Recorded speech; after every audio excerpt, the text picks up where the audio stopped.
माहीम मतदारसंघातील मनसेचे अधिकृत उमेदवार आणि राज ठाकरे यांचे चिरंजीव पहिल्यांदाच निवडणुकीच्या रिंगणामध्ये उतरलेत। अमित ठाकरे आणि त्यांच्या पत्नी जोरदार प्रचार करतायत।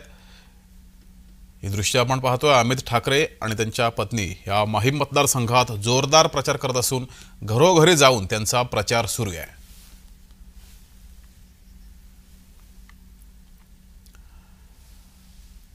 तर या प्रचाराच्या वेळेस त्यांनी इनसाइड स्टोरी सांगितलेली आहे। ही इनसाइड स्टोरी जाणून घेतलेली आहे आमचे प्रतिनिधी शुभम उमाळे यांनी। पाहूयात। दादर माहीम मतदारसंघातनं महाराष्ट्र नवनिर्माण सेनेकडनं अमित ठाकरे जे आहेत ते रिंगणात उतरलेले आहेत। जोरदार प्रचार मागील काही दिवसांपासून सुरू आहे। आता जो प्रचार आहे शेवटच्या टप्प्यात आलेला आहे आणि कशा पद्धतीत सुरू आहे प्रचार हे जाणून घ्यात स्वतः अमित ठाकरे आपल्यासोबत। अमित दादा, काय सांगाल, कशा पद्धतीत प्रचार सुरू आहे? नाही, उत्तम प्रचार चालू आहे। डोर टू डोर आम्ही घरोघरी चाललो आहे लोकांच्या। आम्ही आमचं विजन घेऊन चाललो आहे, त्याच्यामुळे जो प्रतिसाद मिळतो तो अतिशय उत्तम आहे। ते प्रेम, तो सपोर्ट मी असं अपेक्षित नव्हतं केलं, पण उत्तम, अतिशय मला खूप आवडतं। एकीकडे महायुती सरकारने लाडकी बहीण योजना लागू केलेली आहे, पण या मतदारसंघामध्ये फिरताना अशी माहिती मिळत आहे की महिलांचे आणि बहिणींचे जे प्रश्न आहेत ते सांभाळण्यासाठी आपली धर्मपत्नी जी आहे ती निवडणुकीच्या प्रचारात समोर आहे। त्यामुळे पुरुष आमदार असेल तर बोलण्यास कुठेतरी अडचण होत असते, पण आपल्या धर्मपत्नी जी आहेत मितालीताई ज्या आहेत त्या आपल्या प्रचारासोबत असतात। त्यामुळे त्या देखील याच्या प्रचाराच्या रिंगणात नाही तर निवडणुकीच्या रिंगणात आहेत अशी देखील चर्चा आहे आणि खूप चांगला प्रतिसाद जो आहे यामुळे तुम्हाला मिळत आहे। हां, मी अपेक्षित नव्हतं केलं की मिताली अशा प्रकारे उतरेल, कारण जेव्हा माझी उमेदवारी जाहीर झाली तेव्हा माझं काय प्रकारे कॅम्पेन असेल हे मी ठरवलेलं, पण मिताली किंवा माझा अख्खा परिवार ज्या प्रकारे उतरेल हे मी ठरवलं नव्हतं।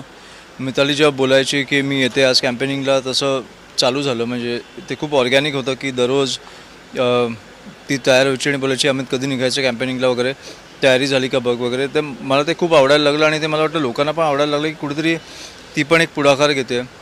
बरं, पुढाकारच नाही घेते तर लोकांचे प्रश्न समजत नाही आहे, तर ते तिचं म्हणणं आहे की आमदार व्हायच्या आधी आपण सोडवले पण पाहिजेत। त्याच्यामुळे मला वाटतं की खूप उत्तम तिचा एक सपोर्ट आहे मला, की कारण मला आता पहिल्यांदा निवडणुकीत उतरल्यामुळे खूप मुलाखती असतात।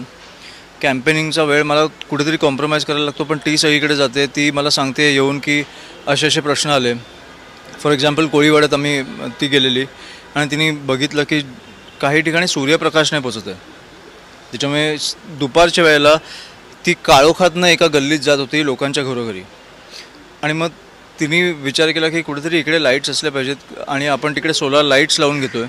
त्याच्यामुळे मी उद्या एक दिवस आहे आपल्याकडे, मी तिकडे जाणार आहे, मी ते बघणार आहे लाईट्स लागलेत की नाही। त्याच्यामुळे खूप उत्तम प्रतिसाद मिळतो आहे, खूप उत्तम तिचा एक सपोर्ट मिळतो आहे मला। तर आपण बघू शकतो मनसेतर्फे जे आहे उमेदवार जे आहेत अमित ठाकरे हे रिंगणात उतरलेले आहेत। उत्तम प्रतिसाद त्यांना मिळत आहे आणि पुढच्या निवडणुकीमध्ये त्यांना प्रचाराची गरजच नाही पडणार असा देखील विश्वास जो आहे तो त्यांनी वर्तवलेला आहे। व्हिडिओ जर्नलिस्ट राजीव बारोट सोबत मी शुभम उमाळे, जय महाराष्ट्र न्यूज, मुंबई।